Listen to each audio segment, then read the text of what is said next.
Bismillahirrahmanirrahim. Assalamualaikum warahmatullahi wabarakatuh. Waalaikumsalam. Alhamdulillahi rabbil alamin wa bihi nasta'in ala umurid dunya waddin. Wassalatu wassalamu ala asyrafil anbiya'i wal mursalin Sayyidina wa habibina wa syafi'ina wa maulana Muhammadin wa ala alihi wa sahbihi ajma'in, amma ba'du. Faqad qala Allah ta'ala fil Qur'anil Karim wa huwa asdaqul qailin. A'udzu billahi minasy syaithanir rajim. Bismillahirrahmanirrahim. Syahidallahu annahu la ilaha illa huwa wal malaikatu wa ulul ilmi qa'iman bil qist. Al-ayat. Wa qala Rasulullah sallallahu alaihi wasallam, may yuridillahu bihi khairan yufaqihu fid din. Al-hadis. Shadaqallahul azim wa sadaqa rasuluhun nabiyyul habibul karim. Wa nahnu ala dzalika minasy syahidin wa syakirin walhamdulillahi rabbil alamin. Yang saya hormati dan yang saya muliakan kepada Ketua Pengurus Mushola Al-Ibtidaiyah Al-Mukarram Bapak Murjido, dan mudah-mudahan senantiasa Allah limpahkan keberkahan dalam kehidupannya. Amin. Yang saya hormati pula para orang tua, para bapak-bapak, wabil khusus para jamaah pengajian Mushola Al-Ibtidaiyah yang alhamdulillah bisa istiqomah duduk bareng di tempat ini. Yang tentunya saya doakan pula mudah-mudahan bapak-bapak sekalian Allah panjangkan umurnya, Allah sehatkan badannya, Allah murahkan rezekinya, dan juga mudah-mudahan selalu dilimpahkan keberkahan dalam kehidupannya. Amin ya Allah ya Rabbal Alamin. Puji dan syukur kehadirat Allah Subhanahu wa Ta'ala. Alhamdulillah atas limpahan nikmatnya dan atas hidayahnya, kita semua bisa melangkahkan kedua mata kaki kita, mengayunkan kedua belah tangan kita untuk sama-sama hadir di tempat ini, yaitu di Mushola Al-Ibtidaiyah, dengan niat sama-sama mencari ridha Allah dan juga niat mencari ilmu. Tentunya dengan niatan kita yang baik, duduknya kita di sini menjadi satu sababiyah atau menjadi wasilah akan turunnya rahmat dan ampunan Allah kepada kita semuanya. Amin ya Rabbal Alamin. Salawat dan salam Allah limpah curahkan kepada Nabi kita Muhammad sallallahu alaihi wasallam yang begitu sayang sekali kepada umatnya, yang juga bisa mengenalkan kita kepada Tuhan kita, yaitu Allah Subhanahu wa Ta'ala. Dan juga tak lupa salawat dan salam senantiasa terlimpah curahkan pula kepada para keluarganya, para sahabatnya, para pengikutnya, termasuk kita umatnya. Mudah-mudahan di yaumul qiyamah kita diakui sebagai umatnya, dan juga mudah-mudahan kita akan mendapatkan syafaatul uzmanya. Amin ya Rabbal Alamin. Bapak-bapak hadirin yang dimuliakan Allah Subhanahu wa Ta'ala, sebelum saya bahas ke materi masalah fikih sedikit, sebagaimana tadi ayat Quran yang saya bacakan, syahidallahu annahu la ilaha illa huwa wal malaikatu wa ulul ilmi. Artinya syahidallah, Allah bersaksi, yang nanti akan menjadi saksi. Itu yang bisa menjadi saksi itu pertama Allah yang menyaksikan, yang kedua wal malaikah, yang ketiga wa ulul ilmi, orang-orang yang punya ilmu. Yang dikasih mandat untuk menjadi saksi itu tadi malaikat dan juga orang yang punya ilmu. Qa'iman bil qisti, insyaallah bisa melaksanakannya bil qisti dengan adil. Karena dengan ilmu insya Allah kita bisa adil, baik adil ke jasmani kita maupun ke rohani kita. Karena tujuannya kita ini adalah supaya hati kita ini tercerahkan dengan cahaya Allah Subhanahu wa Ta'ala. Kayak kita aja nih sekarang ngaji. Kalau ada niat di hati saya pengen ngaji, pengen belajar, pengen memperjuangkan agama Allah, itu kita harus bersyukur. Bersyukurnya apa? Berarti ini hati kita digerakkan oleh Allah untuk menegakkan agama Allah. Karena nggak semuanya bisa. Dan ketika kita bisa terhindar dari maksiat, berarti itu ada cahaya ilahi, ada cahaya Allah di hati kita. Kita dijauhkan dari maksiat. Ketika kita mau ibadah pun berarti itu udah ada nurul, udah ada cahaya. Makanya dalam hadis yang lain, al ilmu nur, ilmu itu cahaya. Cuman wa nurullah la yuhda li'asid. Cahaya Allah tidak akan diberikan kepada orang yang maksiat. Susah kalau kita umpamanya pengen dapat cahaya ilahi, tapi kitanya masih dalam keadaan maksiat. Nah, ketika kita punya keinginan nih, mau pengen punya ilmu, pengen mengerti agama, itu pasti Allah mudahkan. Hanya tadi hadisnya, man yuridillahu bihi khairan yufaqihu fiddin.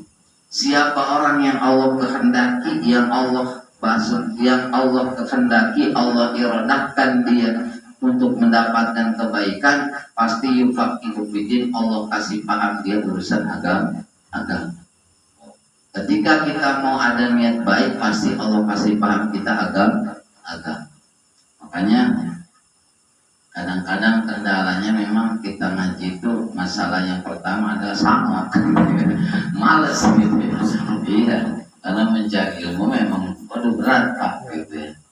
Jangankan yang seminggu sekali, saya aja tiap hari udah kerasa kayak orang makanya enak ya ngaji tiap hari. Kata siapa berat gitu. Kalau enggak Allahumma paksain gitu ya. Makanya cuma dipaksain aja ngajar, kita ngaji, kudu baca, kudu memahami. Sama, kalau enggak dipaksakan ya susah. Namanya kita belajar. Tapi kita ada niatan pengen menegakkan agama Allah Subhanahu wa ta'ala. Pengen menegakkan syiar agama Allah Subhanahu wa ta'ala. Dan juga yang namanya urusan ilmu memang kita gak wajib bisa. Itu yang harus kita ketahui juga. Kita memang gak wajib bisa, yang wajibnya adalah menuntut ilmu. Tolabul ilminya yang faridatun. Makanya yang faridatun itu tolabul ilminya, bukan bisanya.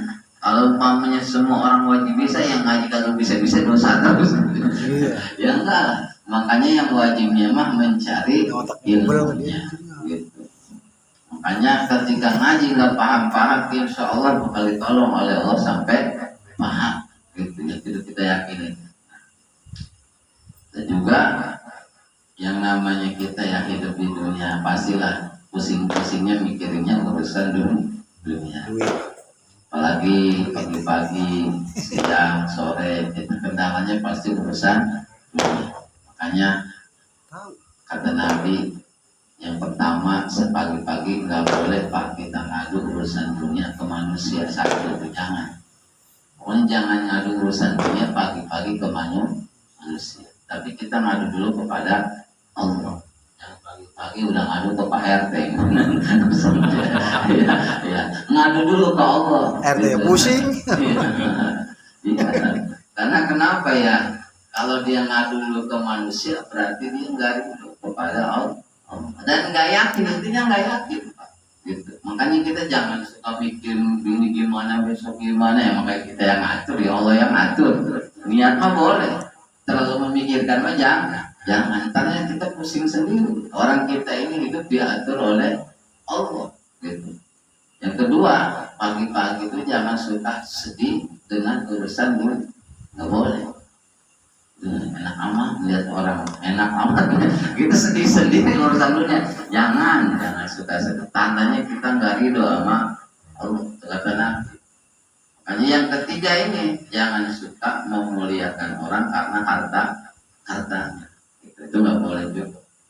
Tapi boleh kata Nabi, satu karena kebaikannya, karena kemaslahatannya, yang kedua karena ilmu. Makanya ada tiga kan yang boleh, harta, kebaikan sama ilmu. Makanya kalau cuma satu yang kita banggakan hanya harta, maka yang dua ini hilang. Makanya kata Nabi, siapa yang memuliakan orang karena hartanya, maka 2/3 agamanya hilang. Maksudnya 2/3 tadi, kebaikan dan ilmu nggak dianggap. Yang dianggap hanya harta.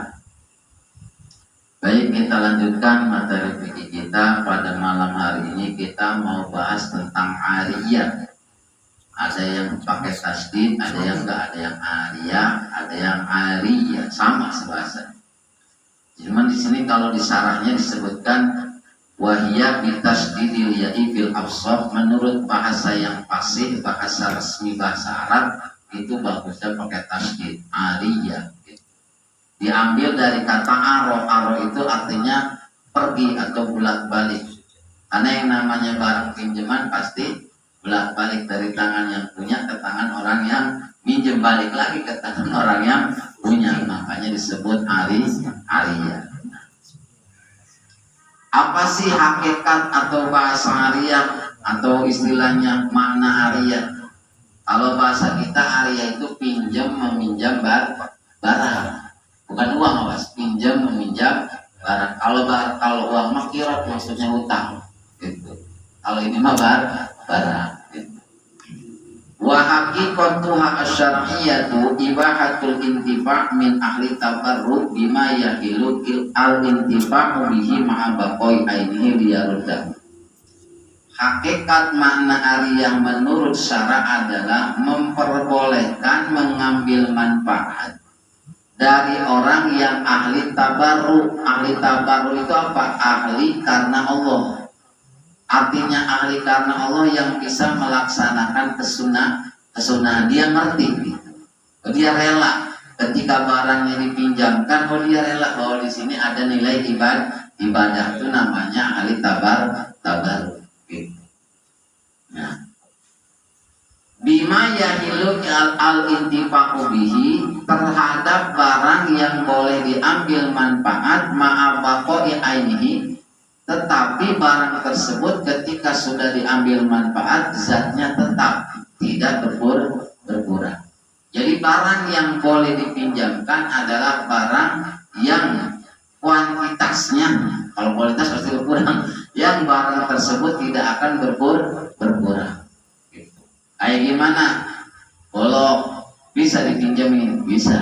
Cuma pinjamnya buat apa dulu? Ya, mau buat nebang kayu ya boleh. Karena diambil manfaatnya golok itu apa? Buat motong ikan atau buat motong daging ya boleh. Atau pacul ya buat mencangkul umpama ya boleh. Karena ketika digunakan itu si paculnya tidak berkurang, tidak habis. Syaratnya itu barangnya. Liyarundahu, karena supaya nanti liyarundahu, karena barang ini nggak akan habis, pasti bakal dikembalikan kepada yang punya. Itu.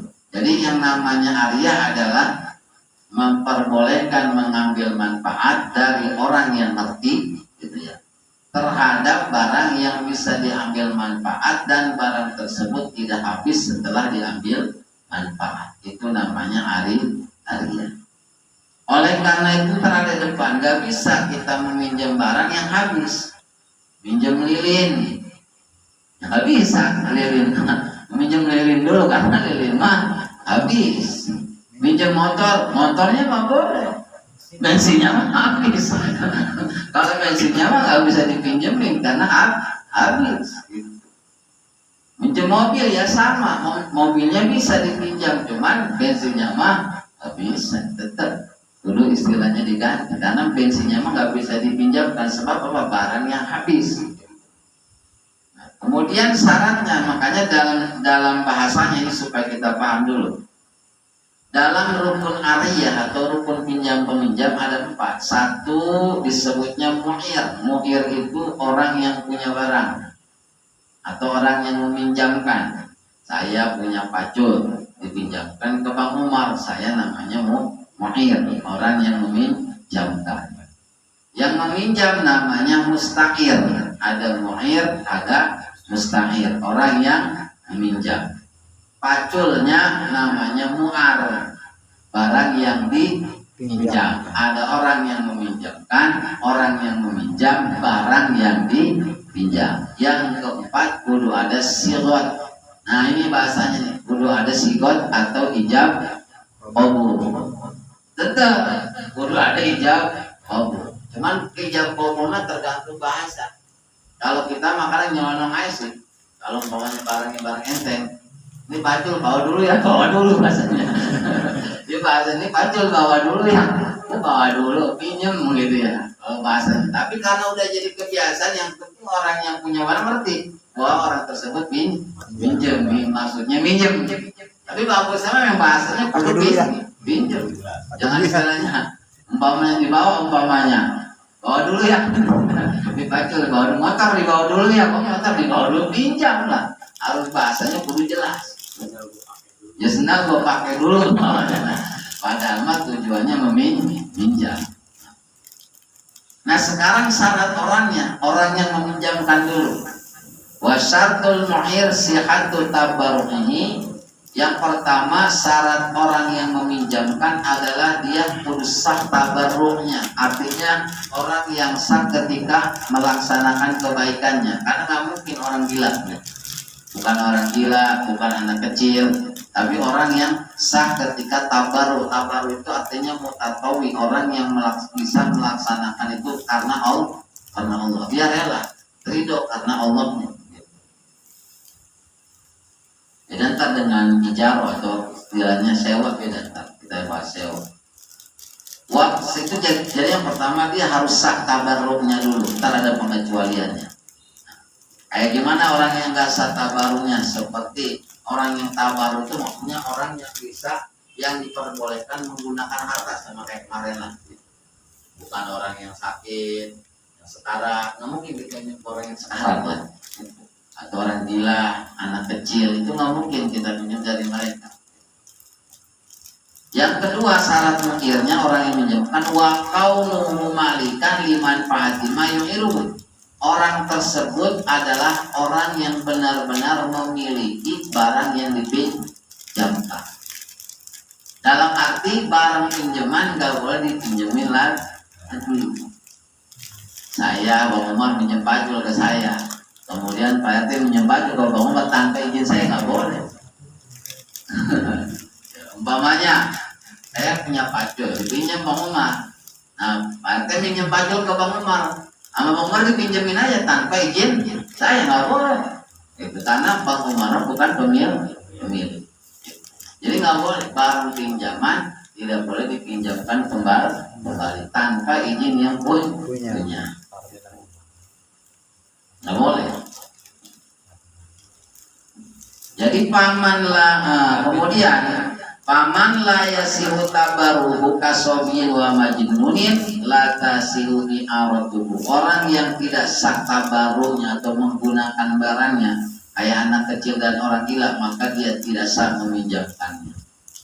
Pokoknya ada, mohon maaf, ada orang setengah-setengah, emang nggak ada keluarnya, cuma dia doang satu, umpamanya daripada nggak ada, ini minjem pacul ya. Iya dia nggak bisa gitu. Harus benar-benar orang yang ngerti. Atau ke anak kecil bapaknya nggak ada, kita mau minjem pacul, ada anak yang masih kecil, kita bilang ke bapak ya mau minjem pacul, jangan gitu. Karena sobi di sini beda. Sobi di sini adalah anak yang belum mumayyiz, artinya belum ngerti, kayak di bawah 7 tahun lah, 6 tahun, 5 tahun, yang mungkin lah gitu. Saya bilangnya ke bapak, ke pacul pinjam dulu, mending dibilangin, kalau kagak akhirnya bapaknya nyari ada di tangan kita pengamuk. Nah, itu yang khawatirnya begitu, makanya harus jelas.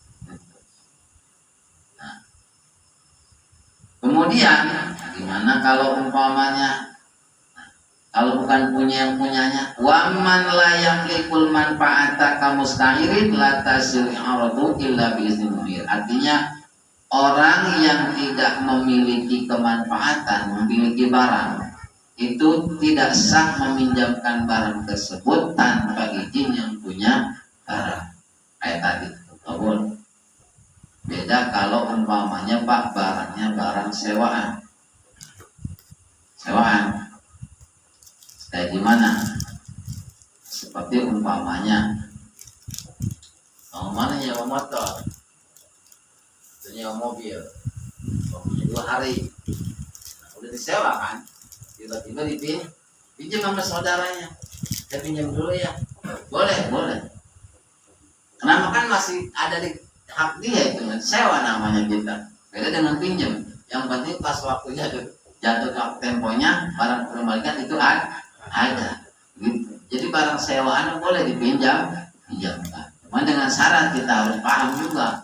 Nah, kalau memang disewakannya dengan jangka tempo waktu ditentukan, dia nggak boleh lebih dari waktu yang sudah ditentukan. Yang umpamanya ya mobil 2 hari dipinjam sama saudara kita baru pakai sehari. Jadi pakai sama saudara kita malah lebih dari sehari, 2 hari umpamanya, jadi lewat waktunya 1 hari. Nah itu nggak boleh. Gitu. Kenapa kok barang sewaan ya dibolehkan? Ya tadi karena disewakan masih ada hak dengan waktu tersebut. Dia masih ada hak orang yang menyewanya tadi.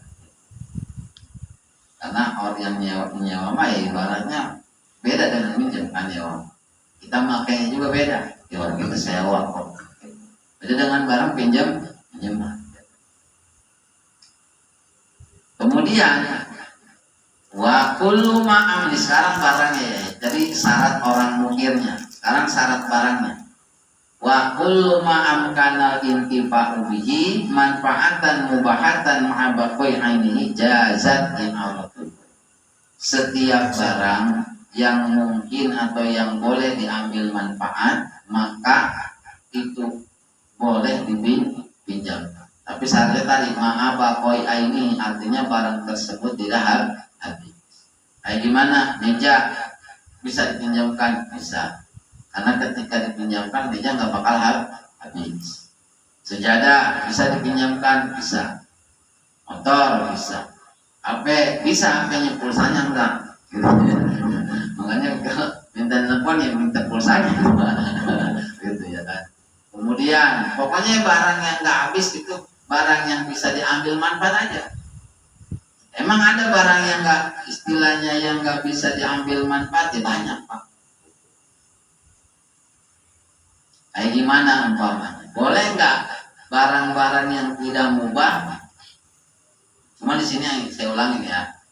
Barang yang boleh dipinjamkan itu barang yang bisa diambil manfaat dan manfaatnya itu mubah.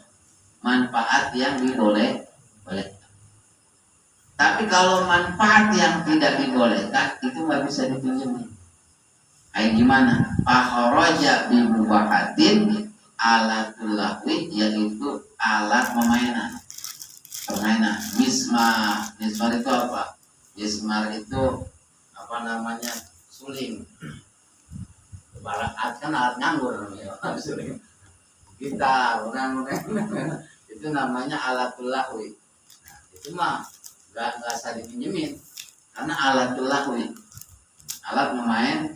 Ini manfaatnya cuma apa? Cuma begitu aja manfaatnya gitu.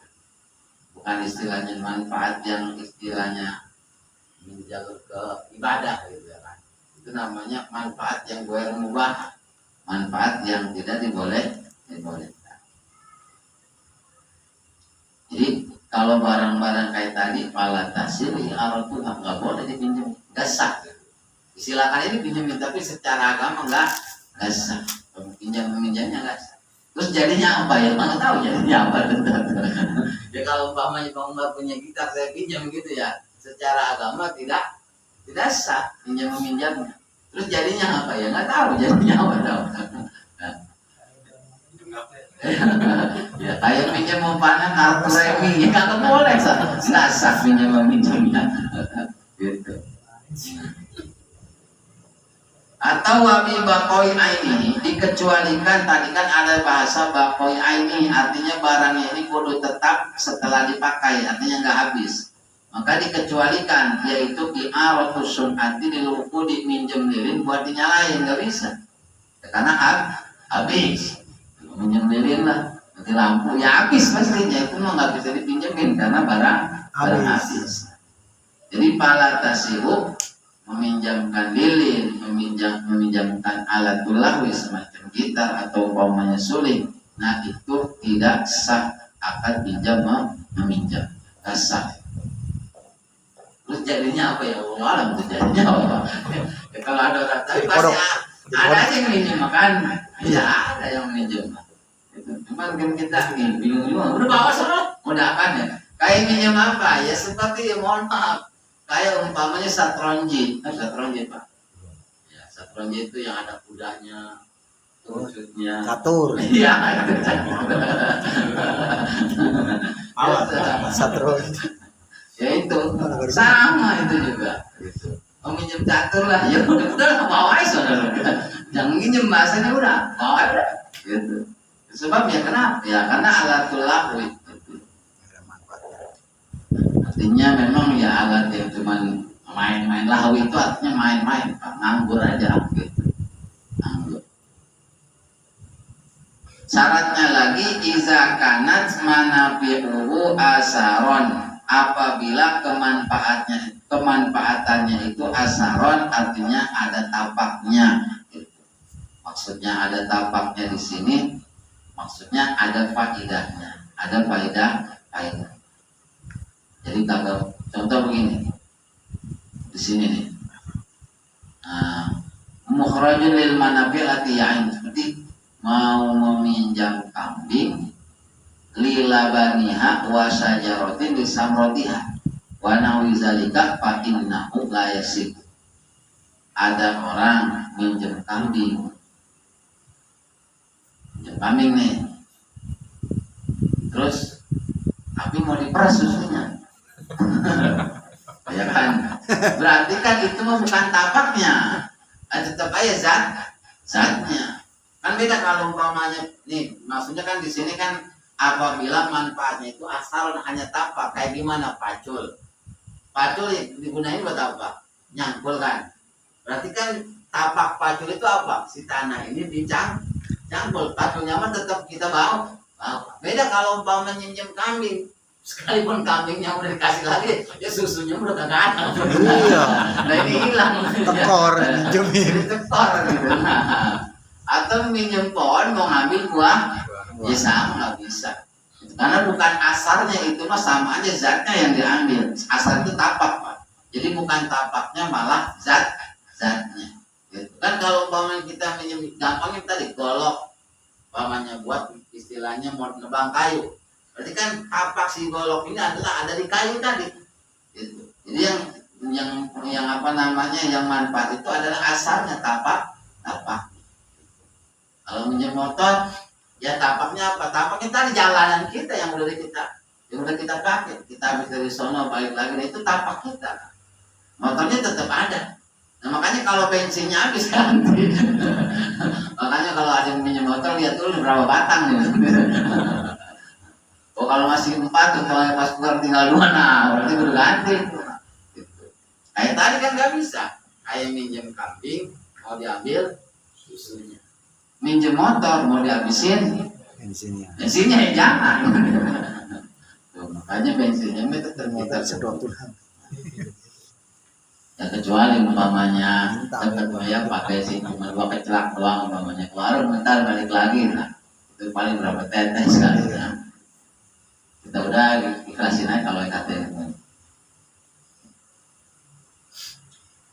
Wata juzu al ariyatu mutlaqatan wa muqayyadan bimudatina. Boleh meminjam itu mutlak maupun muqayyad. Artinya ariyah itu boleh mutlak, artinya mutlak waktunya tidak dibatas. Artinya muqayyad waktunya dibatas. Minjam pacul, ya udah seharian aja. Nah kan dibatas tuh, hanya sehari. Atau ngomong yang minjam pacul, ya udah minjam. Kapan tahu dibalikin, ada nggak balik. Kalau bukan diparahin mah. Kalau nggak diparahin, nah makanya kalau kita yang khawatir ya apalagi baru nih, tuh gaji baru beli doang.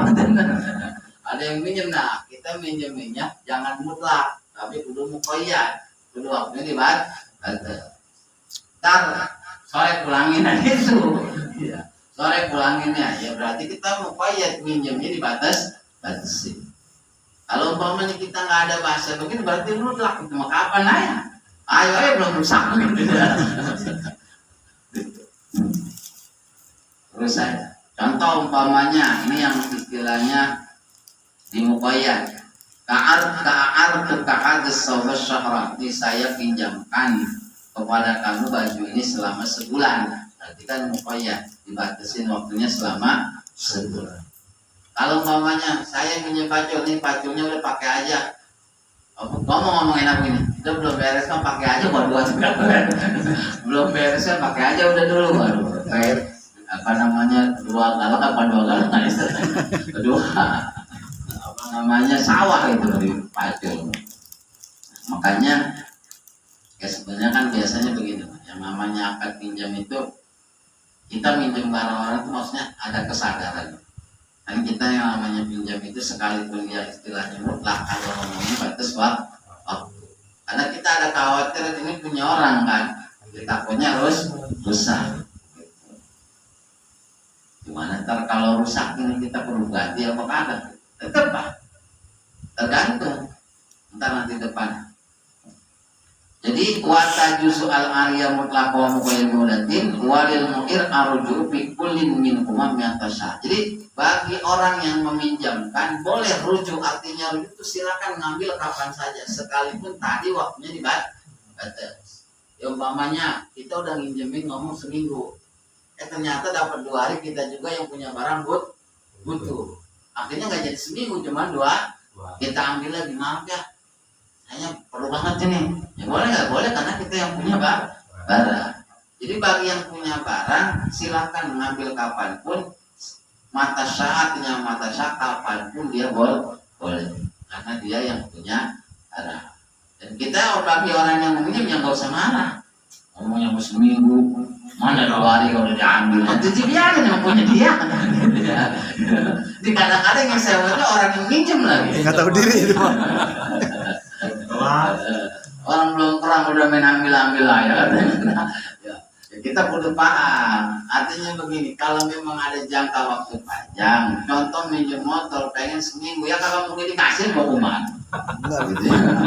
Mau minjem motor seminggu, kira-kira ya. Udah begini aja, kalau seminggu mau per hari, biasanya kalau saya makan dapat 100.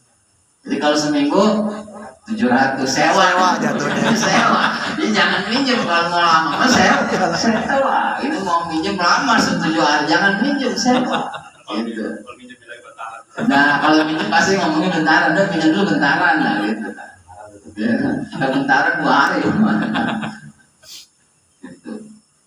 Jadi kalau akan jadi pinjam ya tuh, makanya tadi kan ketika kita, makanya dalam Islam itu begitu. Kita nggak punya barang, tapi kita butuh mau beli, kita nggak perlu banget, butuhnya cuma sebentar, solusinya minjem. Mau lama makainya, beli nggak punya duit, ya solusinya sewa, gitu. Di dalam Islam kan enak gitu, sebenarnya. Kemudian wahia ayat aliyatu idza talafat labis imalin ma'zumin bihi madmunatun 'alal mustahiri bi qimatiha yauma talafiha. Barang pinjaman atau aliyah apabila rusak, hancur atau rusak, labis imalin ma'zunin bukan dengan pemakaian yang diizinkan. Pacul ini biasanya buat nyangkulin tanah. Ini mah jalan cor. Dipaculi dia pasti terus. Nah perlu ganti itu mah. Karena dalam apa istimanya goer maksunin, makaiannya tidak diizin. Orang dipakainya juga pacul mau ke tanah, kenapa ini mau beton gitu. Nah itu kagak diizinin. Itu nggak boleh, sama tetap. Kayak gimana minjem tanah atau keke orang sini kan. Ya pasti penggunanya buat nyakit. Nah ini pakai gatok batu, nah akhirnya patah, mau nggak mau perlu ganti. Kenapa? Penggunaannya bukan yang diizinkan. Gimana kalau begini, orang dari minjemnya juga nih batu udah tek-tekan.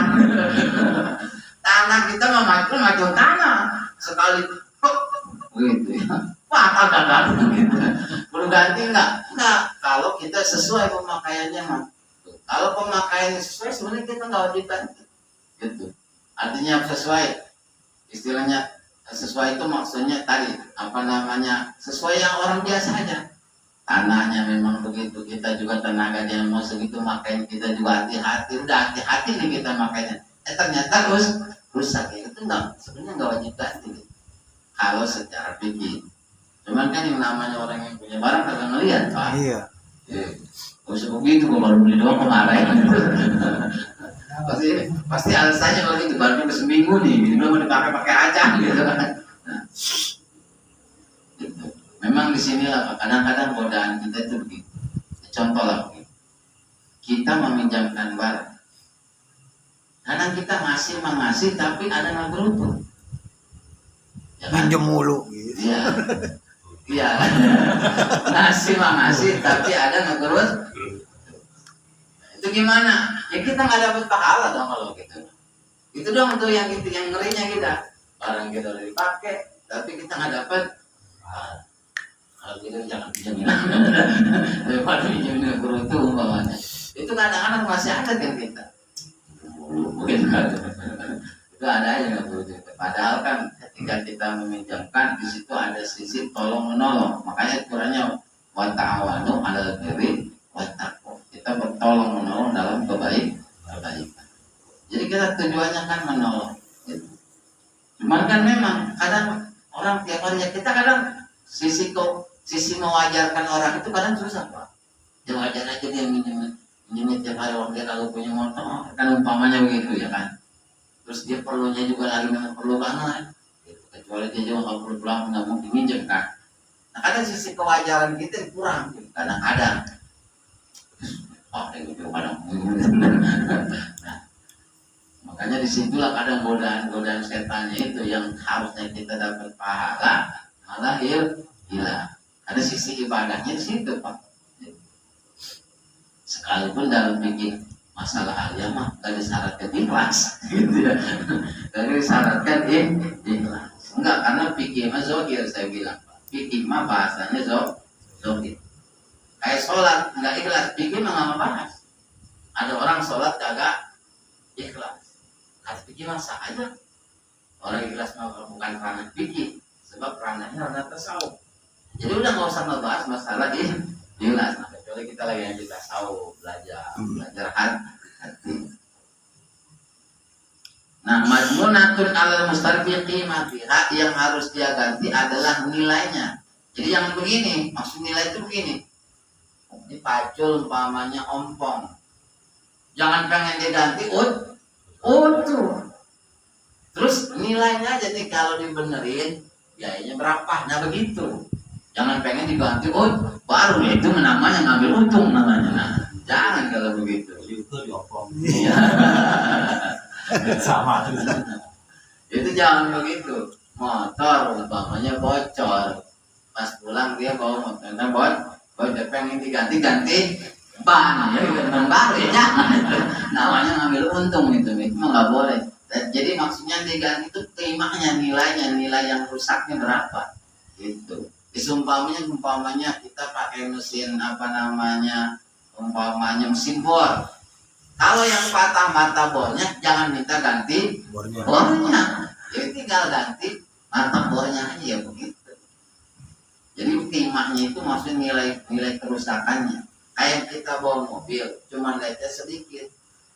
Nah, kita pinjam nih, lecet nih sama kita. Sedangkan yang punya ganti langsung nembak kayak, banyak berjuta apa gitu. Ya jangan begitu. Nah, jadi dipastikan dulu harus kita tahu kimahnya nilainya ini berapa kalau diganti. Gitu. Bahkan di sini nggak boleh lah bikimatiha yauma qabdiha. Jadi yauma talqiha artinya begini, ngegantinya itu pada saat rusak, jangan pada saat dikasih. Jadi bukan saat barang itu dipegang. Kalau pegang udah rusak kita jangan ganti Pak. Jadi pas saat rusak baru kita bilang ini barang rusak. Kalau saya ganti berapa? Lihat ini kalau sebenarnya ini berapa duit kira-kira kita ganti itu kerusakan, jangan ganti barang. Bahkan di sini wala bi aksor, ya nggak boleh dengan harga yang tinggi. Kayak tadi nembak begitu, mobil aja sedikit, 2 juta ini mah, padahal sama company hilang namanya. Itu kan nggak boleh, kita kayak gitu nggak boleh. Dimana fa'in talafat bistikmalin mazunin bihi kain arati saubin lilubsihi pansako awin mahako bil istikmal falatoma. Kalau umpamanya rusak barang tersebut sesuai dengan pemakaian yang diizinkan, maka itu sang peminjam barangnya nggak harus ganti. Contohnya kalau di sini mah orang minjem kaos, dikira pas saya dipakai sobek. Tadinya udah pas kali dipakai umpamanya gerak, sobek, wajib ganti nggak usah. Karena kan memang pakaian mah, baju mah kegunaannya dipakai. Gitu. Jadi istimewa mazun itu begitu ya pacul bang, pacul tanah. Gitu. Jangan contoh begini, ini bor ini cuma bor kayu, nggak bisa pakai bor beton. Jadi paksain bor beton terus, nah berarti kudu ganti. Kalau itu mah kudu ganti, istilahnya ganti kerusakan, karena tidak sesuai pemakaian. Tapi di kita nggak bisa begitu pak. Mau pemakaiannya sesuai, mau kagak, gitu. Pasti yang punya barang pengennya utuh, pasti. Gitu. Gua nggak tahu pokoknya. Gua pinjemin utuh, pulang dulu utuh, nah pasti begitu. Kayak begini pak, seandainya nih saya punya pacul, padahal besok juga kalau saya pakai nih pacul pasti rusak, karena mau jelek. Nah, tiba-tiba ada orang pinjam, nanti kebetulan. Karena jebakan ini dia. Itu Kebetulan. jebak gitu. Karena kita juga udah perkiraan kira-kira kalau dipakai bakal rusak kan, tiba-tiba ada yang minjem. Ini makanya kita kebetulan, cuma kebetulan. Berarti kita udah ngincar pengen diganti orang yang nggak boleh kalau begitu. Kalau begitu kita zolim, kita dosa, nggak boleh. Nah itu masalah aliyah. Jadi unsur utama aliyah ya sesuai Quran tadi, wa ta'awanu 'alal birri wat taqwa. Atau dalam hadisnya wallahu fi 'aunil 'abdi ma kana 'abdu fi qauli akhihi. Allah akan menolong seseorang jika seseorang tersebut menolong hamba Allah. Ketika kita mau menolong orang lain, insya Allah kita pun ditolong oleh Allah. Itu unsur utamanya dalam aliyah. Tolong menolong. Satu lagi bahasa saya yaitu masalah gosok. Masalah gosok. Gosok itu secara bahasa akhdus syai'in julman mujaharatan. Gosok secara bahasa adalah mengambil sesuatu secara zalim dan terang. Kalau maling mah pasti sembunyi, tapi ini mah terang. Kayak gimana? Berangkat sholat Jumat kagak pakai sendal, pulang bawa eker. Ini namanya gosok. Atau berangkat bawa swallow, pulang bawa kartu. Harjo itu mau. Itu ada niat tuh. Niat hati kan terang-terangan mau di depan masjid dah ini. Itu kan terang, tapi ada niat zolim. Niat zolimnya ngambil punya orang. Kan saya juga belum lama 2 kali pas ngelihat. 2 kali sendirian. Mungkin sengaja belinya juga yang 30. Hilang aja ya.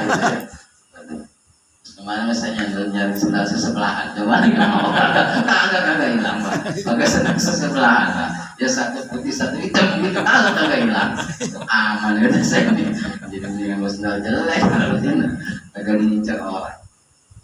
Jadi akadus syai'i zulman mujaharatan, jadi mengambil sesuatu tujuan yang boleh mujaharatan secara terang. Tapi secara syara al-istilahu ala haqqil ghair udwanan. Artinya al-istilahu menguasai hak orang lain. Udwanan ya tujuannya adalah zalim. Di sini zulman. Jadi menguasai hak orang lain tujuannya zalim. Wa yarji'u bil istilah lil urfi. Artinya makna menguasai ini kembali kepada adat istiadat. Contoh umpamanya sebenarnya begini, kalau ada yang membahasakan gosok itu kita memakai barang orang tanpa izin. Itu namanya gosok. Memakai barang orang lain tanpa izin. Karena kan itu hak orang, kita pakai. Makanya kan saya bilang ketika kita menggunakan hak orang lain, memakan hak orang lain, maka ini harus ada akad. Kayak gini, saya minum, ini akadnya apa? Bukan cuma sedekah ya, berarti kan akadnya hibah. Kalau akad sedekah mah nggak ada akad. Akadnya hibah, asik cuma-cuma. Karena hibah namanya. Dan saya minum. Atau umpamanya saya mau pakai sendal, tapi bukan sendal saya, karena sendal saya nggak mau kebasain, Saya pakai pinjam modal yang karet umpamanya, berarti saya harus akannya pinjam. Karena saya mau pakai barang orang. Atau kita mau makan apa, mau pakai barang apapun itu harus ada akad supaya jelas. So, kita punya motor kan, kita umpamanya bawa motor orang, ya, pasti orang lain nanya, itu kan motor si Anu, ya gua pinjam, nah kan namanya akadnya ada. Tapi kan kalau kan motor si Anu, udah jangan banyak ngomong. Mau dibawa kemana nih kalau motornya? Jadi bedanya dengan maling itu apa? Kalau maling atau mencuri diam-diam, tapi kalau gosoma terangan memakai barang orang tanpa seizin. Meskipun ada niat mengembalikan, ya, kayak tadi umpamanya kita di sini, tinggal jeplos saya banyak, aku mau lama balik lagi, meskipun balik lagi, tapi itu dihitungnya gos, karena itu bukan hak kita. Yang umpamanya ada tetangga pacunya geletak di luar, tetangganya nggak ada, kita pakai aja nih. Karena kalau orang datang baru izin, nah, selama kita pakai belum izin itu gos, namanya gos. Artinya ngambil hak orang secara terang-terangan zolim. Cuman begini, kalau dalam saya baca, kalau masalah hitungannya itu 6 jam, kan kita niatnya mau pinjam, kalau orangnya kagak ada di mana, karena geletak di luar, ya bagusnya mah jangan, Pak. Karena kita butuh banget nih. Umpamanya kita punya ada ini mendesak, orang yang nggak ada kita pakai, kita niat pinjam, pokoknya pasti kita balikin. Kalau ada yang pernah saya baca hitungan itu 6 jam. 6 jam kita belum kembaliin, kita tercatat dosa. Artinya kita belum izin sama orangnya. Kalau kita niat nanti, meskipun niat kita minjem tapi tanpa izin. Kan memang kan niatul mati khairun min amali. Niat seseorang itu lebih baik daripada amalnya. Makanya luar biasanya begini. Ketika orang berbuat tarikan zalim itu mengambil barang orang, Allah itu nunda dulu, nggak langsung dicatat jadi dosa. Itu luar biasanya begitu. Ketika dia balikin, dia sadar dia balikin, nah itu dia pokoknya belum 6 jam dia balikin, dia sadar ini bukan punya saya, itu nggak jadi dosa. Beda dengan perbuatan baik. Kalau perbuatan baik belum berangkat ya jangan sebenarnya kita cuma niat doang. Ya mau ngaji cuma niat doang, kita termalam ngaji lah gitu ya. Nggak berangkat, baru niat doang dicatat. Kalau amal baik kan. Cuma jangan lihat doang.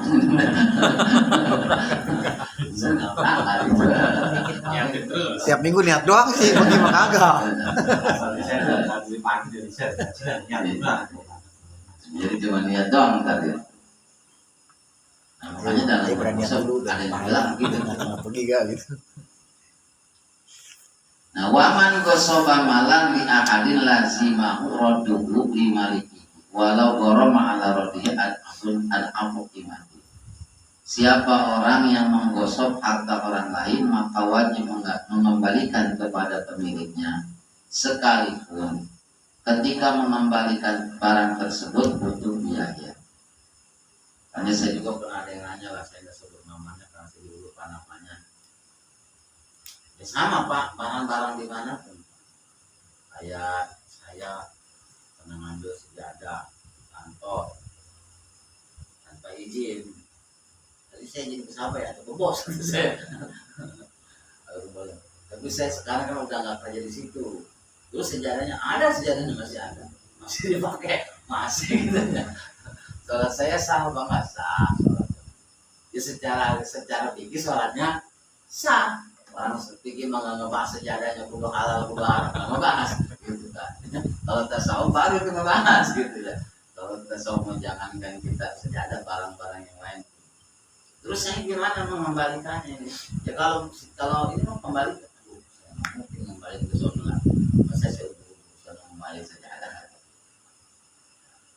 Hanya kata saya, ketika kita pernah berbuat zalim kepada orang lain, kita memang sulit untuk meminta maaf, atau mungkin orangnya jauh atau sudah tiada, ya tadi kita kirimkan istighfar buat mereka. Yang penting itu astagfirullahaladzim di wali-walidayya wali ashabil hukukil wajibati alaiya. Itu kita sering sebut. Takutnya kita ada sangkut paut orang lupa. Entah itu tadi masalah gosok kita lupa bilang, atau umpamanya kita punya utang warung 1.000 lupa. Karena kalau lupa kan gimana kita lupa? Tapi dengan itu tadi tuh supaya apa? Kebaikan kita kepada mereka melebihi dosanya kita kepada mereka. Jadi supaya kebaikan kita lebih besar, itu dengan kita mendoa.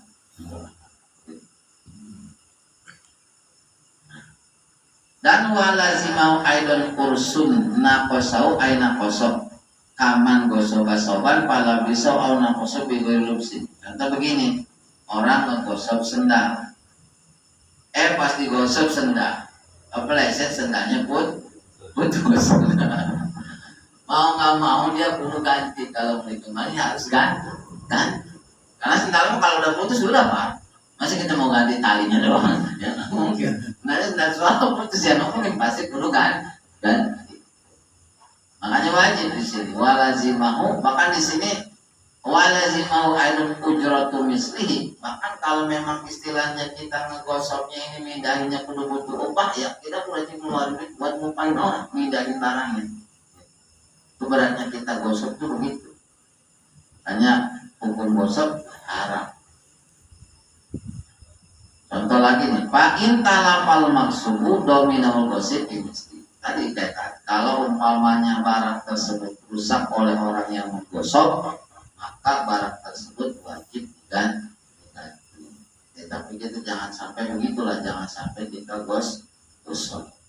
Gosok itu beda tipis sama maling, Pak. Tapi kalau gimana kalau kita di musola sejadah yang udah ada di sini kan kita nggak tahu punya siapa, kan ini namanya barang wakaf. Beda istilahnya. Kecuali begini, kita mau sholat, ada orang ngejemur sejadah, terus pakai dulu lah. Nah, tanpa dibilang sama bilang lagi, selama kita menggunakan tanpa ini berarti kita gosok. Kalau kita gosok gimana? Sholatnya sah sholatnya. Daun pala, nah itu nggak tahu daun pala. Nah, itu doang kalau masalahnya masa. Cuman masalah pahala kayaknya ya Allah. Ibaratnya kita susah kalau masalah ke situ, karena itu mah ranahnya ranah tasawuf, kita nggak bisa bahas ya. Karena itu mah bukan dohir soal. Ya pahala kan kita nggak tahu Pak. Ya, orang sholat mau yang kelihatannya musuh mau kelihatan biasa, istilahnya dapat pahala, kayaknya mah manusia mah nggak bakal. Itu mah yang tahu hanya Allah Subhanahu wa Ta'ala. Atau umpamanya, waduh ternyata sendal yang dipakai langka. Ada satu-satunya doang di Indonesia. Hebat bener tuh sendal. Nyari artinya terus saya mau nggak mau perlu dinilai pakai uang itu berapa duit contohnya. Ya begitu. Kalau mending soal umpamanya banyak kan yang kita tinggal di ini masa tanam agak ada gitu. Ada satu-satunya doang dicorek ke bawahnya. Perlu nyari jauh Surabaya, perlu ke Jawa gitu umpamanya. Waduh repot kalau ini. Mau nggak mau dengan kimahnya, dengan nilainya atau dengan buah. Digantinya dengan buah, sama kayak akal suluh aja begitu. Nah, karena suluh juga kan begitu. Nah, jadi itu masalah gosok. Jadi intinya gosok mah mengambil barang seseorang secara terang-terangan, tujuannya soli. Tapi kalau kita niat sama, sebenarnya kita niat pinjam juga sama. Contoh begini, kita pakai pacul orang. Meskipun ada niat pinjam, tapi sebenarnya kita udah zolim Pak. Zolimnya kenapa? Karena itu bukan hak kita. Udah menggunakan hak orang tanpa izin, berarti zolim. Sekalipun niat kita minjem, karena gak bilang lagi. Nah makanya penting untuk bahas. Ini makanya saya bahas kenapa Arya dengan gosok, supaya kita bisa ngebedain mana yang Arya, mana yang gosok. Nah, sampai di sini Pak. Ada yang mau ditanya, silakan. Kita tutup dengan doa. Astaghfirullahaladzim, astaghfirullahaladzim, astaghfirullahaladzim. Allahumma salli wa sallim ala sayyidina Muhammadin fil awwalin wal akhirin. Wa barik wa sallim wa radiyallahu ta'ala wa tabaraka an sayyidina Rasulillah ajma'in. Amin. Alhamdulillahi rabbil alamin. يوفي نعمه ويكفر مزيدا يا ربنا لك الحمد كما ينبغي لجلال وجهك الكريم وعظيم سلطانك. اللهم صل على سيدنا محمد وعلى ال سيدنا محمد. اللهم اغفر لنا ذنوبنا ولوالدينا كما ربيانا صغارا ولجميع المسلمين والمسلمات والمؤمنين والمؤمنات الأحياء منهم والأموات. اللهم إنا نسألك علما نافعا وعملا متقبلا ورزقا حلالا طيبا واسعا. اللهم اجعل نعمتنا دائما ودولتنا قائما وأولادنا علماء ولا تسلط علينا ظالما. اللهم اجعلنا وأهلنا وأولادنا وأقربنا وتلاميذنا من أهل العلم والخير ولا تجعلنا وإياهم من أهل الشر والضير. ربنا آتنا في الدنيا حسنة وفي الآخرة حسنة وقنا عذاب النار. وصلى الله على سيدنا محمد وعلى آله وصحبه وسلم والحمد لله رب العالمين.